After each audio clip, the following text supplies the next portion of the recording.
بسم اللہ الرحمن الرحیم۔ آج ہم خواتین کے حج اور عمرے کے طریقے پر بات کریں گے کہ مردوں اور خواتین کے عمرے اور حج میں کیا فرق ہے، اور اس کو قدم بقدم واضح کرنے کی کوشش کریں گے۔ تو اختصار کے ساتھ یہ بات ذہن میں رہے کہ خواتین کا حج کا طریقہ تقریباً وہی ہے جو کہ مردوں کا ہے۔ تو مرد جس طریقے سے حج ادا کرتے ہیں اسی طریقے سے خواتین بھی حج ادا کرتی ہیں، اس میں کچھ فرق ہیں۔ اور چونکہ عام طور پہ حجاج کرام جب بر صغیر سے جاتے ہیں تو وہ احرام جو باندھتے ہیں یا حج جو کرتے ہیں وہ حج تمتع کرتے ہیں، تو اس سے حج تمتع پر ہی ہم بات کریں گے۔ تو خواتین جب حج تمتع کرنا چاہیں تو سب سے پہلے جو ان کے مسائل ہیں احرام کے، وہ اسی طرح سے وہ خواتین کے لیے غسل کرنا بہتر ہے۔ اس کے بعد پھر وہ 2 رکعت نفل نماز پڑھیں گی، اور پھر اس کے بعد وہ نیت کریں گی۔ تو چونکہ انہوں نے پہلے جا کے عمرہ ادا کرنا ہے تو وہ عمرے کی نیت کریں گی کہ اللہم انی ارید العمرۃ فیسرھا لی وتقبلھا منی، کہ اللہ میں عمرے کا ارادہ کرتی ہوں، اس کو میری طرف سے قبول فرما اور اس کو میرے لیے آسان فرما۔ اور اس کے بعد پھر تلبیہ کہیں گی۔ پھر یہاں پہ تلبیہ کرنے کے ساتھ ہی احرام کی پابندیوں کا آغاز ہو جاتا ہے۔ احرام کی پابندیوں میں فرق یہ ہے کہ مردوں کے لیے سر چھپانا جائز نہیں ہے، خواتین سر چھپا کے رکھیں گی۔ مردوں کے لیے چہرہ چھپانا جائز نہیں ہے، خواتین کے لیے بھی چہرہ چھپانا اس طرح سے جائز نہیں ہے کہ کوئی کپڑا چہرے کے اوپر لگے۔ اس لیے چہرہ کھولنا الگ سے ضروری ہے اور پردہ کرنا الگ سے ضروری ہے۔ اس سے اس کا بہتر طریقہ یہ ہے کہ اس طریقے سے خواتین احرام باندھیں کہ ان کے سر سے کوئی کپڑا چہرے کے اوپر ایسا لٹک رہا ہو کہ وہ چہرے کے ساتھ نہ لگے۔ اور اس کے لیے کوئی ہیٹ وغیرہ اگر اس طرح سے اس کا انتظام کر لیا جائے کہ اس کے اوپر کپڑا اس طرح لٹکتا رہے کہ وہ چہرے کے اوپر نہ لگے اور اس سے پردہ بھی ہو جائے تو سب سے بہتر ہے۔ اسی طرح مردوں کے لیے ضروری ہے کہ وہ جوتا اس طرح سے لیں گے کہ جس میں پاؤں کی ابری ہوئی ہڈی واضح طور پہ یعنی اس میں کھلی ہو۔ خواتین کے لیے ایسی پابندی نہیں ہے، تو خواتین جراب بھی پہن سکتی ہیں، موزہ بھی پہن سکتی ہیں، کوئی جوتا بھی پہن سکتی ہیں۔ تو اور مرد جو ہے وہ سلے ہوئے کپڑے نہیں پہن سکتے، خواتین سلا ہوا کپڑا پہنیں گی۔ مرد کے لیے اس احرام کی چادریں ہیں، خواتین کے لیے احرام کی کوئی مخصوص لباس نہیں ہے۔ تو صرف ان پر پابندی جو ہے یہ ہے کہ وہ چہرہ کھلا رکھیں گی، اور باقی پابندیاں مشترک ہیں کہ وہ خوشبو نہیں استعمال کر سکتی، بالوں کے معاملے میں، ناخن کے معاملے میں باقی وہ پابندیاں مشترک ہیں۔ پھر جب خاتون مسجد حرام پہنچے گی تو اس کے بعد طواف ہے۔ طواف بھی مردوں کی طرح ہے، فرق صرف یہ ہے کہ مرد پہلے 3 چکروں میں رمل کرتے ہیں، خواتین کے لیے رمل نہیں ہے۔ مرد جو ہے سارے طواف کے چکروں میں اپنا دایاں کندھا کھلا رکھتے ہیں، خواتین کے لیے دایاں کندھا کھلا رکھنا نہیں ہے، بلکہ وہ عام رفتار کے ساتھ 7 چکر مکمل کریں گی۔ اسی طرح سے اس کے بعد پھر سعی ہے۔ تو سعی طواف کے دوران اس بات کا خیال رکھیں خواتین کے لیے کہ مردوں کے اختلاط سے بہت حد تک بچنے کی کوشش کی جائے، اور اس طرح سے طواف ادا کیا جائے کہ وہ یا تو خواتین کے کسی مجمع میں اور ان کے گروپ میں طواف کیا جائے، یا مسجد حرام مطاف کے اطراف میں طواف کیا جائے تاکہ مردوں کے ساتھ بے جائے اختلاط سے ممکنہ حد تک بچا جا سکے۔ اس کے بعد سعی ہے۔ سعی کا طریقہ مردوں کی طرح ہے، فرق اس میں یہ ہے کہ جو گرین لائٹس ہیں، جو سبز لائٹیں جو مسعی میں سعی کی جگہ میں لگی ہوئی ہیں جہاں پہ مرد دوڑتے ہیں، وہاں پہ خواتین کے لیے دوڑنا جائز نہیں ہے۔ اور یہ بات بھی سوچنے کی ہے کہ یہ سنت ہے حضرت حاجر علیہ السلام کا، جو کہ خود خاتون تھی، اور انہوں نے وہاں پہ حضرت اسماعیل علیہ السلام کی محبت میں وہاں پہ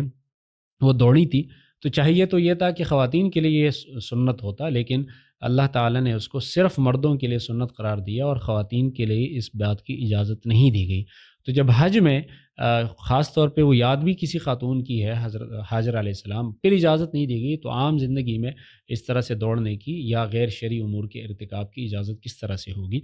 تو سعی کے دوران اس بات کا خیال رکھنا لازمی ہے۔ اس کے بعد پھر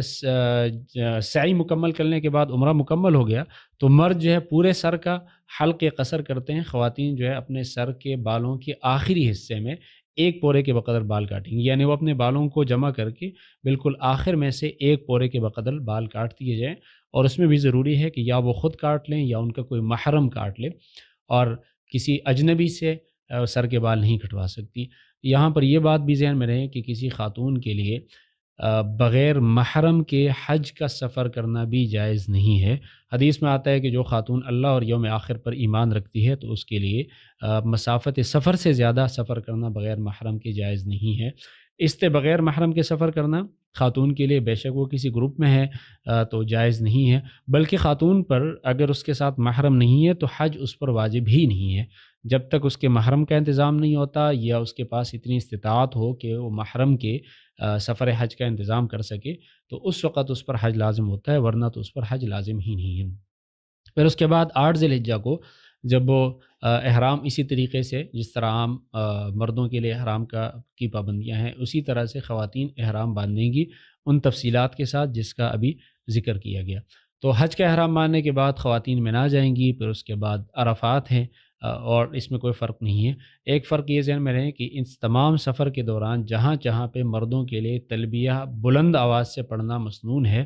تو خواتین کے لیے بالکل پست اور آہستہ آواز سے تلبیہ پڑھنا ہے۔ تو جب بھی وہ کسی جگہ پہ اوپر جانا ہو، نیچے جانا ہو، جاگنا ہو، چلنا ہو، ہر وقت وہ تلبیہ کا ورد کریں گی لیکن آہستہ آواز کے ساتھ۔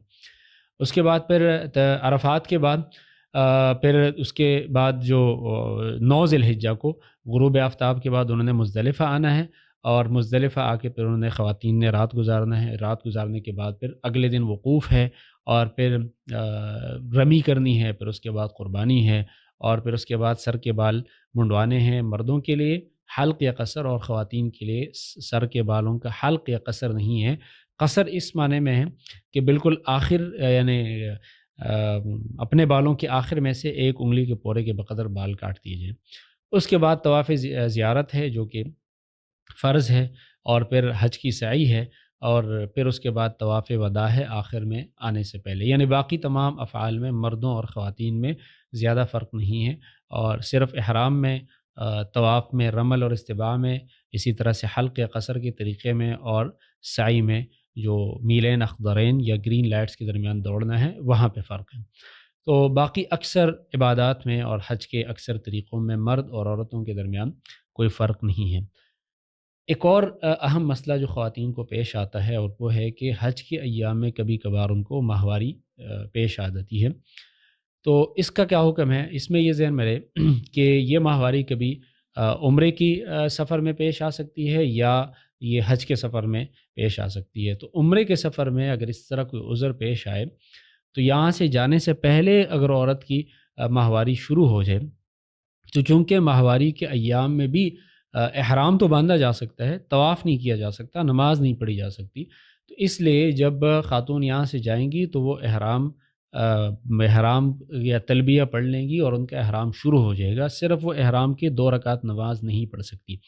اس کے بعد جب وہ اسی احرام کی حالت میں مسجد حرام میں پہنچے گی پھر وہ اس وقت تک انتظار کرے گی جب تک اس کے ماہواری کے ایام ختم نہیں ہو جاتے، اور اس وقت تک احرام کی پابندیوں کا خیال رکھنا ضروری ہے۔ اس احرام کی پابندیوں کا خیال رکھنا سارے انتظار کے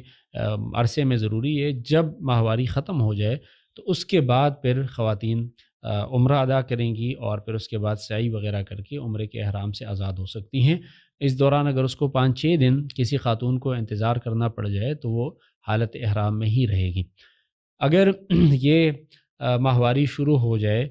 وہاں پہنچ کر طواف کر لینے کے بعد، یعنی طواف خاتون نے ادا کر لیا، سعی سے پہلے پہلے ماہواری شروع ہو جائے تو یہ بات ذہن میں رہے کہ سعی کے لیے حالت وضو میں ہونا ضروری نہیں ہے۔ اس لیے حالت حیض میں ماہواری کے ایام میں بھی سعی کی جا سکتی ہے، اور چونکہ وہ مسجد حرام کا حصہ نہیں ہے جہاں پہ سعی کی جاتی ہے تو اس لیے اگر طواف کے بعد اور سعی سے پہلے ماہواری شروع ہو جائے تو ماہواری کی حالت میں بھی سعی ادا کی جا سکتی ہے۔ اگر یہ بیماری شروع ہو جائے سفر حج میں، یعنی یہاں جانے سے پہلے بیماری شروع ہوگی یا وہاں پہنچ کی بیماری شروع ہوگی، تو اگر یہ حج تمتع ہے اور وہ یا یہاں سے جب حج افراد کے لیے کوئی خاتون جائے یا حج کے سفر میں حج شروع کرنے سے پہلے پہلے ماہواری شروع ہو جائے تو احرام کے بارے میں جس طرح عرض کیا گیا کہ احرام جو ہے وہ حالت حیض میں بھی احرام باندھا جا سکتا ہے، تو خاتون احرام باندھ لے، احرام باندھنے کے بعد وہ تلبیہ پڑھ لے اور باقی جتنے بھی حج کے افعال ہے اس کا آغاز کر لے۔ تو حج کے افعال وہ بالکل ادا کر سکتی ہے، لیکن یہ ذہن میں رہے کہ حالت حیض میں نمبر ایک طواف نہیں کیا جا سکتا، نمبر دو نماز نہیں پڑھی جا سکتی۔ تو اگر وہ حج تمتع خاتون نے ادا کرنا ہے تو حج تمتع میں تو طواف شروع میں نہیں ہے، سیدھا منا جانا ہے، تو خاتون منا چلی جائے، اس کے بعد وہ پھر عرفات میں، پھر اس کے بعد مزدلفہ، پھر اس کے بعد وہ رمی کر لے، پھر قربانی کر لے، پھر اس کے بعد سر کے بال کاٹ دیے جائیں۔ تو ان تمام افعال کے لیے ماہواری سے پاک ہونا ضروری نہیں ہے۔ اور اگر خاتون کا حج افراد تھا یا اس کا حج قران تھا، تو حج افراد اور حج قران میں چونکہ منا جانے سے پہلے بھی ایک طواف ادا کیا جاتا ہے جو کہ طواف قدوم ہے، تو بیماری کی وجہ سے اس طواف کو چھوڑا جا سکتا ہے، اس لیے کہ یہ طواف سنت ہے، تو خاتون کے لیے یہ عذر ہے کہ وہ بیماری کی وجہ سے اس طواف کو چھوڑ سکتی ہے۔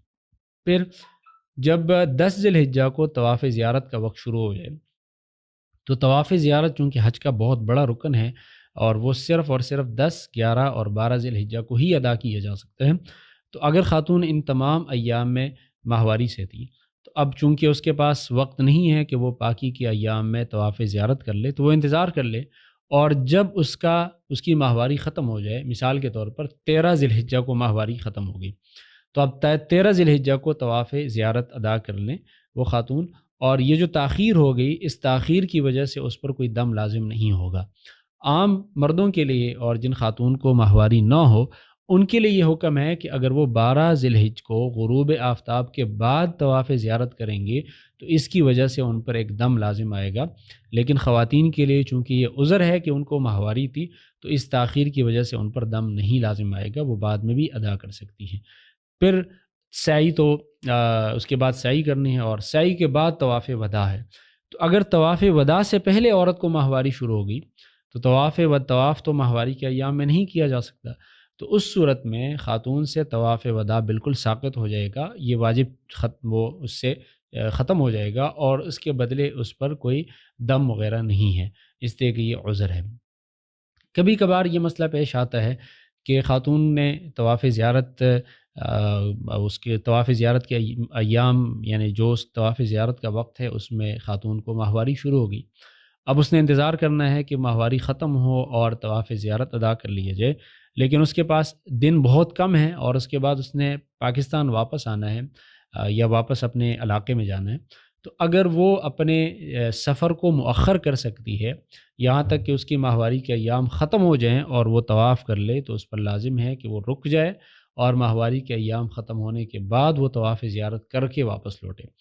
لیکن اگر قانونی مجبوریاں ایسی ہیں کہ وہ بالکل تاخیر کے لیے، اس کے پاس تاخیر کی قانونی وجہ سے کوئی گنجائش نہیں ہے، اور تو طواف زیارت کا تو کوئی بدل نہیں ہے، وہ تو فرض ہے، تو پھر اس صورت میں خاتون کے پاس یہ گنجائش ہے کہ وہ حالت حیض میں ہی طواف زیارت کر لے۔ لیکن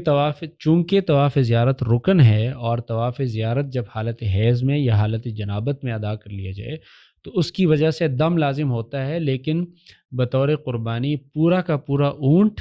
یا پوری گائے اس صورت میں دینی پڑتی ہے۔ یعنی عام طور پہ جب کہا جاتا ہے دم، تو دم کا مطلب ہے ایک چھوٹا جانور، یعنی کوئی بکرا یا دمبا وغیرہ، لیکن اس صورت میں بکرا یا دمبا نہیں بلکہ پورا بڑا جانور دینا پڑے گا، پورا کا پورا اونٹ یا پوری گائے دینی ہوگی، اور اس جنایت کے ادائیگی میں تو خاتون جو ہے پھر طواف زیارت کو حالت حیض میں ہی کر کے ایک بدنہ، جس کو کہا جاتا ہے فقہ میں، پوری کی پوری گائے یا پورا اونٹ دے دے، اور اس کے بعد سے اس جنایت کا وہ کفارہ ہو جائے گا۔ اور طواف وداع کے ایام میں اگر بیماری تھی تو اس صورت میں خاتون پر کوئی اس کی وجہ سے کوئی دم لازم نہیں ہوگا، اور طواف وداع اس خاتون سے ختم ہو جائے گا۔ تو ماہواری کے ایام میں صرف طواف نہیں ادا کیا جا سکتا، نماز نہیں پڑھی جا سکتی، سعی کی جا سکتی ہے، حج کے باقی سارے افعال کیے جا سکتے ہیں۔ ماہواری کی وجہ سے اگر طواف قدوم چھوٹ جائے تو کوئی اس پر لازم نہیں ہے۔ ماہواری کی وجہ سے طواف وداع کو چھوڑا جا سکتا ہے، طواف زیارت کو مؤخر کیا جا سکتا ہے، اور تاخیر کی وجہ سے اس پر کوئی کچھ دم واجب نہیں ہوگا، اور اگر اس کے پاس بالکل تاخیر کی گنجائش نہیں ہے تو پھر وہ طواف زیارت حالت حیض میں کر لے اور اس کے بدلے میں ایک بدنہ دے دیں۔